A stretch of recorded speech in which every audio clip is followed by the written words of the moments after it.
जनसुराज से आज नामांकन करने जा रहे हैं, क्या कुछ जनता के नाम संदेश दे रहे हैं? जनता के नाम पर संदेश दे रहा है कि प्रशांत किशोर जी के नेतृत्व में बिहार बदलाव की जो आंधी है उसके लिए यहाँ से कंधा लगा रहे हैं और यहाँ की जनता हमारे साथ है।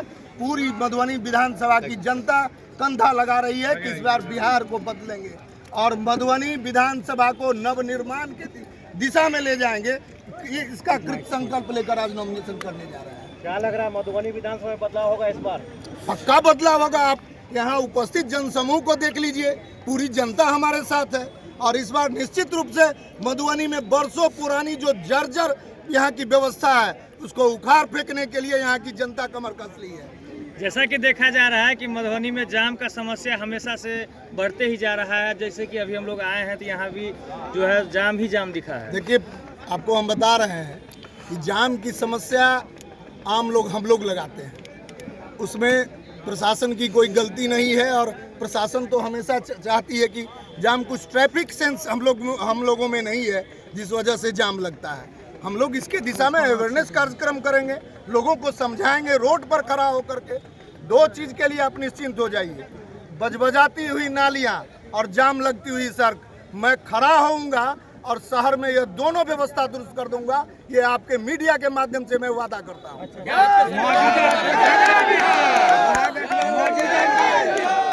आपकी टक्कर किससे है? महागठबंधन या एनडीए? महागठबंधन से 10 साल से विधायक हैं यहाँ पे नगर में। देखिए, हम टक्कर की बात आप कर रहे हैं, हम तो देखते हैं कि कोई है ही नहीं। हमको वॉक ओवर मिलने की बात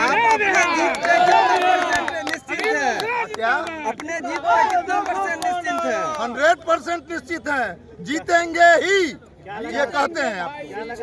मधुबनी के सम्मान में अनीस मिश्रा है मैदान में। जो बिहार बदलने की मुहिम है वो शिक्षा, भ्रष्टाचार, भूख, भय, बेरोजगारी, भ्रष्टाचार, इसी के मिटाने की मुहिम है। उसी का नाम प्रशांत किशोर है, उसी का नाम जनसुराज है।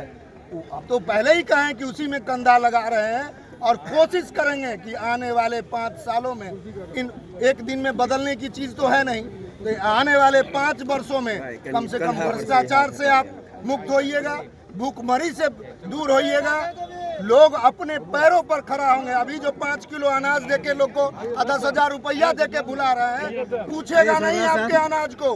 और यह बात व्यवस्था जो यहाँ लघु उद्योग घर घर चलेगा, लोग अपने पैरों पर खड़ा होंगे, यह विश्वास दिलाते हैं आपको। जनसुराज का पहला मामला पलायन रोकना था।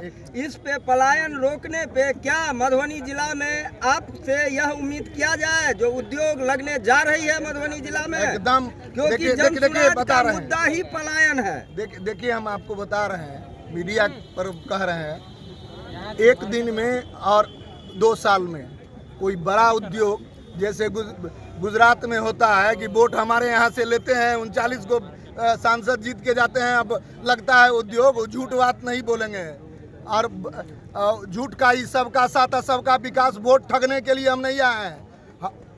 और हमारे पास समय कम है, 1 नेशन 1 इलेक्शन भी होने जा रहा है संभवतः, तो जितना दिन भी हमको समय मिलेगा, बड़े उद्योग लगे नहीं लगे, लेकिन हम घर घर उद्योग लगाने का क्रांति लाएंगे, यह बात आप विश्वास रखें। और उसके साथ आपको कहते हैं कि मधुबनी खादी जो पूरे दुनिया में मशहूर था, भारत देश के प्रधानमंत्री तक उसके मुरीद थे, उस खादी को साजिश के तहत माफिया को जंगल में दे करके बंद कर दिया गया और उस खादी को पुनर्जीवित करके पुनर्स्थापित करेंगे, वो वादा करते हैं। अब एक आखिरी सवाल आपसे, कम्युनिस्ट विचारधारा से जनसुराज विचारधारा में कैसे आए? देखिए, कम्युनिस्ट विचारधारा कोई एक बार जिस थ्योरी को मान लेता है उससे जल्दी भागता नहीं है। दिल में सबों के दिल में है, लेकिन आप कम्युनिस्ट में रह करके अपनी गरीब यहाँ की बदहाल जनता का कल्याण नहीं कर सकते थे। तो निश्चित रूप से, और प्रशांत किशोर जी का भी तो वही थ्योरी है, गरीबी से निकालो। बिहार जो इतना पिछड़ा हुआ है, 28वां पोजीशन है, उसको निकालने की बात है। तो तो कम्युनिस्ट में रह करके भी वही काम करते जो यहाँ काम करने के लिए आए हैं। इसलिए विचारधारा कोई पार्टी कोई मायने नहीं रखती है।